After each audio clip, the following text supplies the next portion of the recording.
ооз мурдубуз кыйшайбай эле ушул авторлор сунуштады дебедик беле? Урматтуу Мирлан Самыйкожо, биринчиден бул жер следственный орган эмес. Экинчиси, Улан Бердибаевич, мен сизге айтып коеюн анда, мындай менин үнүмдү, менин сүйлөөмдү, токтоп туруңуз. Кантип чектейсиз? Менин болгон Мени дагы чектей албайсыз. жинди болуп калбасак, 40 уруу кыргыз экенибизди элдин баары тааныйт жана билет. Унутуп калдыкпы биз? Же маңкурт болуп баратабызбы? Негизги түп нускасы каякта? Андан 2 жыл республика өрттөнүп жок болсо керек. Өрттөнүп? Конституция боюнча маселе чыкса, конституциябыз жоголуп кетет. Туу боюнча маселе чыкса, туубуз өрттөлүп кетет.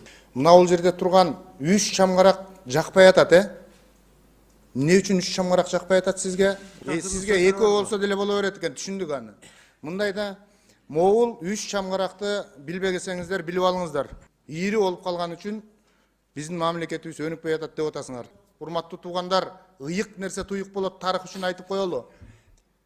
Ушуну жөн эле койсок жакшы болмок. Туунун мынакей 92-жылы 3 мартта кабыл алынган да, туурабы? Ошондогу негизги түп нускасы каякта?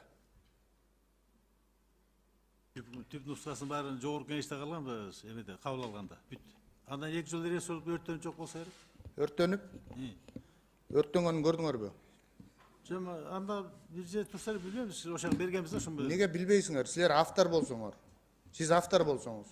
Өзүңүздүн бул бир арабанын дөңгөлөгүн жазап коюп ошонун авторлугун алган жоксуңар да. Силер бүтүндөй бир мамлекеттин туусунун автору болуп туруп, ошонун түп нускасын билбейм деп отуруш бул кандай? Эми биз деген бул жөнүндө Жогорку кеңешке алар кабыл алды. Бизди кириштирген жок андан кийин. Биз канча жолу кайрылдык, эч кандай Микрофон жакыныраак кармап алсаңыз. биз канчалык кайрылсак да эч кандай жооп болгон жок. Кийин музейден дагы сурашканда биз таппадык. Алар дагы ошентип тапкан жокпуз деди. Кайда жоголгондорун билбейбиз. Биздин мамлекетте ушундай. Конституция боюнча Бизден эч ким маселе сураган чыкса, жок. Конституция боюнча маселе чыкса, конституциябыз жоголуп кетет. Туу боюнча маселе чыкса, туубуз өрттөлүп кетет. Ушундай бизде, көнүп калганбыз. Буга деле мейли. Эми экинчи нерсе. Сиздер өз колуңуздар менен көз майыңарды кетирип, баягынтен бери бул нерсенин баары ачыкталып калды. Мынакей урматтуу агайларыбыз, Бекбосын агайыбыз отурат, Жусуп агайыбыз отурат. Интервьюларыңарда ар кимиңер ар башка интервью берип атасыңар. Мынакей Бекбосын агайыбыз айтып атат, туу жанагындай болушуна мен каршымын деп каршы пикирин билдирип атат да. Мен ушул жерден бир нерсени айткым келип атат. 7 миллион элди кыргызстандыкты дүрбөлөңгө салбай, азыр авторлордун тирүүсүнөн 3 отурасыңар, 3. Мына азырда бирөөсү жок экен, 2 отурасыңар. Тирүүлөрдөн 3 бар, туурабы? Ушул 3 эле чече турган маселе эле. 3 каршыбыз айланайын. Биздин туубуз ушул бойдон эле калсын. Өзгөртүүсүз эле турсун. Түндүгүбүз деле ошол.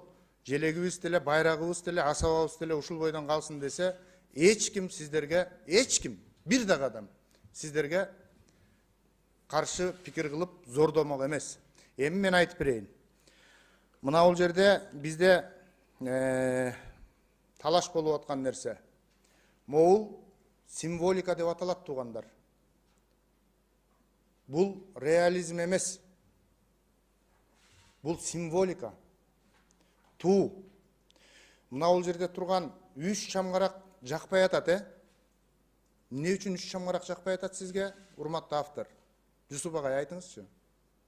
Эмне үчүн 3 чамгарак жакпай атат сизге? Жөн 3 жакпай атат деген жокмун. Сен 3, 4 экөө айме деле жок го. Мисалы азыр түндүктүн баардыгы 2 кылып койсо деле боло берет. болуп калып атат азыр. 2 кылып койсо деле боло берет. Эми экөө бир себеби мындай да, 3, 4 болгондо түндүк чоңойгон сайын 4 болот чамгарагы. А түндүк кичирейген сайын 3 болот. Мындай кылыңыздарчы, башында ушуну 3-өнү кабыл алып атканда эмне болгон сөздөр болду эле?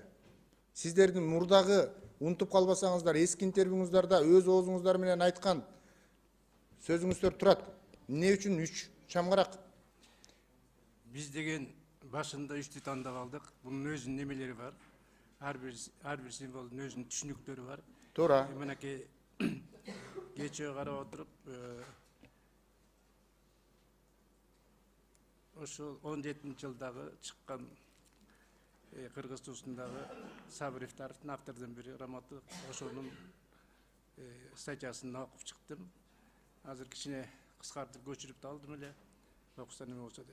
Бул жерде ар бир сызыгы өзүнүн маанилери бар. Туура. Мисалы үчүн деген мен 4 жасаганда деле каршы болгом.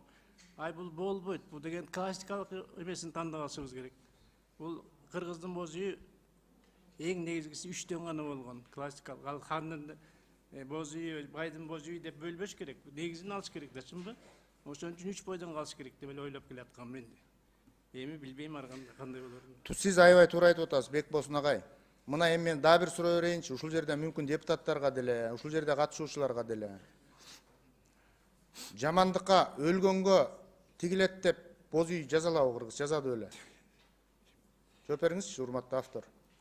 Эми Өлгөнгө тигилет, ушуну атайын өлгөнгө тиккенди 3 шамгарактуу кылалы деп, ушу өлгөн үчүн, жамандык үчүн мен боз үй билбеймин жазалабы? деген тиги ошондой эле илгери ар биринин бир 2-3төн үйлөрү жакшылыкка жамандык деп өлгөндөр болбосо керек. Эми азыр бизде деле эч кандай жамандыкка деп боз үй тикпейт.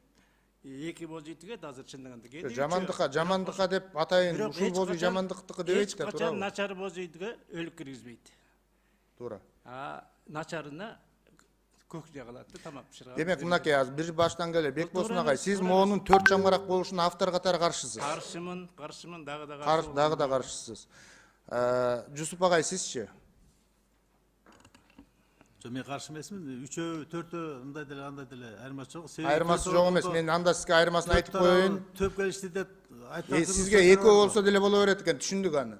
Мындай да, моул 3 чамгаракты билбегесеңиздер билип алыңыздар. Иптаровдун раматылык Кайран Сабыр Иптаров өлбөй кал. Өлбөй кал. Ошо киши болгондо азыр силердин оозуңарды ошто каратмак. Ал киши болгондо эмдигиче ушул тууну анализдеп, иликтеп, жиликтеп баарыңарга так даана коюп бермек. Мына бул 3 чамгарак, урматтуу туугандар. Кыргыздын боз үйүнүн түндүгү. 3 чамгарактын 3 башы эсептеп көрсөңөр 12 болот 4-өө. Бул 12 айды түшүндүрөт. 12 айды түшүндүрөт. Бул жерде турган 3-өө 3 айдан 4 мезгилди түшүндүрөт туугандар. Могу 4-өө 4 мезгилди түшүндүрөт. Дагы бир 3 чамгарактын 3-өө болгону кыргыздын уруусун байлаган ушуга. Оң канат, сол канат жана ичкиликти ушул 3-өөнө байлабады беле? Унутуп калдыкпы биз? Же маңкурт болуп баратабызбы? Мына ушул чечмелениши бул чамгарактыкы ушул. Эми урматтуу туугандар, бул 3төн каршы терши 6, жалпылап айтканда 12, бул 12 ай, 4 мезгил. Анан кыргыз дагы эзелтеден бери так сандарды ыйык деп эсептеп келишкен. 1, 3, 5, 7, 9 сандары булар ыйык сандар деп эсептелип келет, туурабы? Эми урматтуу туугандар, биз ушул чамгарак боюнча сөз кылып атабыз. Экинчи нерсе, мына бул чекесиндеги нур, күндүн нуру ийри болуп калган үчүн биздин мамлекетибиз өнүкпөй атат деп атасыңар, туурабы авторлор? Эми мен муну айтып берейин. Күндөн чачыраган 40 нур, бул 40 урууну белгилеп келет. 40 уруу кыргыз деп келет эзелтен бери. Муну биз жинди болуп калбасак, 40 уруу кыргыз экенибизди элдин баары тааныйт жана билет. Жана ошондой эле бул күн караманын жалбырагы эмес, урматтуу туугандар. Бул Умай эненин символун билдирген кыргыз оюму менен берилген. Умай эненин нурлар, бул наристенин колдоочусу болгон Умай эненин баарыбызды эне төрөгөн, эне баккан, эне өстүргөн, урматтуу туугандар. Ошол Умай эненин колдоочусу, бул наристенин колдоочусу Умай эненин эн тамгасы. Ою ошондой деп айтылып келген. Мен бала кезден, мен мектепте жүргөндө да ушинтип окуткан. Баарын ушинтип окуткан. Бүт баарыбыз ушуну билебиз да, Бекбосун агай кандай дейсиз? Туура бул жерде ошо жана көчүрүп алган жерде дагы бар. Эгер мүмкүн болсо. Жакын айтсаңыз микрофонго жакыныраак. Мүмкүн болсо. Айтыңыз. Түндүк көчмө маданиятын өз алдынчалыкты, ынтымак биримдикти өнүгүүсүнө атасы алтын эне адебин өбүлөнү туюнткан символ. Түндүк өз Кыргызстандын визиттик карточкасы, атабадан мурастап алган мөөр тамгасы, ыйык табериги. Күн түндүктүн чачыраган 40 нур 40 кубук катары эсептелип, алар бир түндүктүн айланасына баш кошуп, бир түндүктү Кыргызстандагы көп улуттуу калктарды да элестетет. Философиялык мааниде түндүк төгөрөктүн төрт бурчу деген ой тутумун чагылтып, ааламдын, жер шарынын, адамзаттын, коомдун бүтүндүгүн, мезгили менен мейкиндиктин биримдигин сыпаттап турат. Айлана чексиз мейкиндикти ашташкан чамгырактап, дүйнөнүн төрт тарабын, жердеги төрт мезгилин, ошондой эле байыркы кыргыздын жыл санагында чечмелесе болот. Ошол. Туура, мына сиз ушуну туура. Муну ушунда сиздер кабыл алгандан бери ушинтип келатабыз да, туурабы? Ооба. Анан эмне болуп эле бүгүн эле анан эмне болуп кеттик? Бул деген экинчи дагы бир мааниси бар, урматтуу туугандар. Бул коломто. Коломто. Кыргызда коломто өтө маанилүү туугандар. Коломтоң өчпөсүн дейт. Ар бир үйдө коломто бар. Эне бар үйдө коломто бар. Коломтобуз өчпөсүн деп келген туугандар. Жылуулук коломто деген. Коломто деген нур, коломто деген ынтымак, коломто деген биримдик. Ошол коломтону тегеректеп энелер балдарына жомок айтып берген, манас айтып берген, комустун күүсүн чертип берген. Коломтонун тегерегинде түндүктү ачып коюп, боз үйдө терезе болбойт, терезе катары түндүк болгон. Могул нерселерди биз ыйык нерсе туюк болот, урматтуу туугандар, ыйык нерсе туюк болот, тарых үчүн айтып коелу. Ушуну жөн эле койсок жакшы болмок. Эми мен кийинки нерсеге өтөйүн. Суроо. Башында бизге бүтүндөй парламентке 90 депутатка ушул туу өзгөрүш керек экен, муну авторлор сунуштап атат дебеди беле? Силер сунуштап атканыңар чынбы? Айтыңызчы, Жусуп агай, микрофонго. Жок, биз сунуштаган эмеспиз. Сиздер сунуштаган эмессиздер. Эгер кечирип коюңуздарчы. Чындыгында эч кандай сунуштаган эмеспиз. Өткөндө мен телевидениеге чакырганда сурашты да, эмне үчүн сунуштадыңар деп. Мен эч кандай түшүнүгүм жок мындайга деди. Мен түшүнбөй жатам эмне болгон. Эмне үчүн мындай эскизди көрсөттүңөр дейт. Мен андында да түшүнүгүм жок болду. Эмне үчүн анан мен уруштум. Эмне үчүн айтып койбойсуңар? Сен больница жасасаң эмне кылайын? Больницага деген кабарчылар деле келип интервью алып атат. Чалып койсоң эмне болот? Же WhatsApp жокпу деп уруша кеттим ошол жерден. Кичине бир кеңешип коюш керек, кеңешип чогуш дегенден кийин. Дедим, арттан айтып атат, Жайчыбек өзү айткан деп. Мен айткам чындыгында. Биз эгерде концепциясы өзгөрбөсө, эч кандай бар орду менен калса, бир аз өзгөртүүгө макулбуз деп айтканбыз. Башында эле айтканбыз. Демек, бул жерде Бекбосун агай, мына Жусуп агай экөөңөр тең авторлорсуздар. Сиздер сунуштаган эмес экениңерди айттыңар, бирок башында биз сунуштаганбыз деп айтып алгансыздар. Мынакей, Улам Бердибаев, сиз айтып бериңизчи, баягыда ооз мурдубуз кыйшайбай эле ушул авторлор сунуштады дебедик беле? Урматтуу Мирлан Самый кожо, биринчиден бул жер следственный орган эмес сизге. Жок, мен суроо берип атам. Жок, суроо берсеңиз, тонуңузду өзгөртүп, сый менен, мамиле менен суроо бериңиз. Оорду мурдуңуз кыйшайбай деп, сиз мындай өзүңүз маданияттын өкүлүсүз. Мен сиздерди чакырам. Маданияттын өкүлү болгондон кийин, концепциядан чыкпай, туу боюнча сүйлөшкүлө. сый мамиле кылышыңызды мен талап Улам кылам. Бердибаевич. Бул бир. Экинчиси. Улам Бердибаевич, мен сизге айтып коеюн анда, мындай менин үнүмдү, менин сүйлөөмдү, токтоп туруңуз. Эми сизди уктук. Жок, сизди уктук. Мени да чектей албайсыз. Мени да чектей албайсыз. Мени дагы чектей албайсыз. Жок, дикцияңыз болсо сиз сый мамиле кылыңыз. Жок, сиз сөкпөйт, сиз тонуңузду өзгөртүңүз.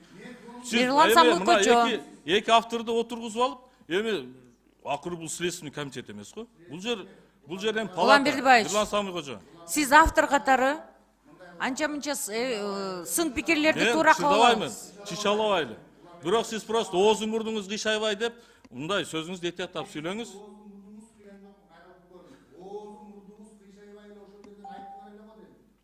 Сиз эгерде стенограмманы көтөрсөк, сиз айтып атасыз. Сиз анда сөзүңүздү артка алыңыз. Андан кийин Ынтымакка чакырам, айтышпа. Сиздер айтпадыңыздар беле, урматтуу Улам Бердибаевич, Мен мынакей. жооп бергенге мүмкүнчүлүк бересизби? Суроо бердиңизби? Сиз анда демитпей, тонуңду өзгөрт дебей, тонуңду өзгөрт дегидей сиз мага эч ким эмессиз. Антип айтпаңыз. Сиз дагы мага эч ким эмессиз. Сураныч. Жооп бериңиз. Биз үчүн, кыргыз эли үчүн улук болгон тууну азыр кабыл алып атабыз. Түзөтүүлөрдү. Сиздерден суранам, эмоцияңарды эшикке чыгып, комитетти сыйлап, сөзүңөр болсо жашына бири-бириңерге сый мамиле менен айткыла.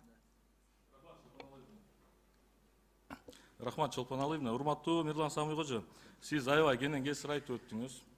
Андан кийин мына Сабыр Иптаров деген авторлордун бирин дагы жогоруда өзүңүздүн баяндамаңызда айтып өттүңүз. Биз Сабыр Иптаровдун дагы буга чейин аракеттерин көрдүк. Окуп чыктык да, тарыхты көтөрүп. Ал киши дагы мына эгерде мен сизге кааласаңыз сизге дагы берем. Бул өсүмдүк күндү карап өсөт, бул батканда башын жерге салып таң атышын күтөт. Мындай түшүнүк менен мени кайдыгер калтырбай, автор катары бул суроо кайра каралып атканына карата мен бул тууну кайра каралып чыгышына даярмын деп Раматтылык Иптаров дагы өзүнүн сөзүндө айтып өткөн экен. Мен буну сизге маалымат катары. Сиз Иптаров боюнча айтып атпайсызбы, эгерде Раматтылык Иптаров болгондо депчи, эми ал киши дагы ошондой бир ой болгон экен. Бул бир. Экинчиси, биз авторлорду менен чакырып, сүйлөшүп, ал жерде чындыгында ушундай маселе бар экенин, жаралганын, буга чейин дагы талкууланып атканын, эгерде ушул мүмкүнчүлүк болсо, ушул көзүбүз бар да, ушул тууну биз дагы, ал жерде авторлукту эч ким талашкан жок. Мирлан Самый кожо.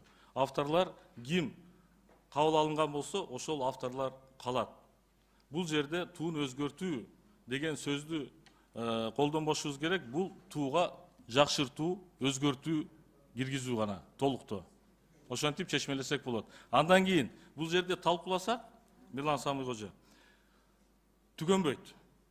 Сиз өзүңүздүн аргументтериңизди айтасыз, мен өзүмдүн аргументтеримди айтам. Ошон үчүн Чолпон Алиевна, менин сунушум аталган маселени азыр отурсак, таң аткыча чакта отурсак дагы талашып тартыша беребиз. Рахмат, мен анда бир Мүмкүнчүлүк берсеңиз. мындай алайын. Туура айтып атасыз. Ооба, таң атканча муну түбөлүк дагы талкуулай беребиз. Мен акыркы жыйынтыктоочу сөздөрүмдү айтып коеюн анда.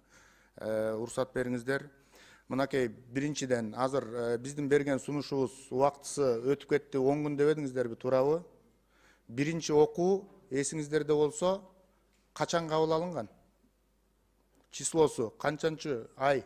Кайсы күн? 29 ноябрь. Бүгүн канчасы? Бүгүн 19 декабрь. Канча күн болот? 20 күн болуп атат да, Урматтуу туугандар, биз экинчи окууга эми келип атканда сунуштарыбызды четке кагып койдуңар. Бул бир. Экинчи нерсе, мен таң калып атам да, мына азыр ушул жерде бакандай болгон туунун авторлору отурат, экөө. Үчүнчүсү дагы келбей калыптыр, менимче ада каршы болуш керек да. Экөөнүн бирөө мына бул жерде отурган, экөөнүн бирөө карамандай каршы болуп атат. Бекбосун Жайчыбеков. Туунун автору каршы болуп атат да. Бирөө эле макул, жарым макул болуп атат, окшойсуз сиз дагы, туурабы? Жок, бирөө эмес, Айдарбек да экөөбүз макул болуп атпайбыз. Каякта Айдарбек? Жок да, көрбөй атабыз. Билбейм, бүгүн эмне болуп келе албай калды. Ошону айтып атам, ошо. Ал да келгиси келбей атат. Ал да элди угуп атат деп ойлойм да. Ошон үчүн биз зордоп аткан жокпузбу деген дагы ой келип атат, урматтуу туугандар. Ошон үчүн бул туубузга өзгөртүү эмес, өзгөртүү деп айтканга болбойт деп атпайсызбы, Улан Бердибаевич? Туурабы? Түздөө деп атабыз, туурабы? Түздөө. Анда могу нерсени элестетип көрөлүчү. Биз түздөө үчүн түздөө болот экен да, чамгаракты 4 кылсак, тигини түз кылсак, бул түздөө гана болот экен да. Эми биздин адамзатынын кашы экөө эле. Эки кашыбыз бар да.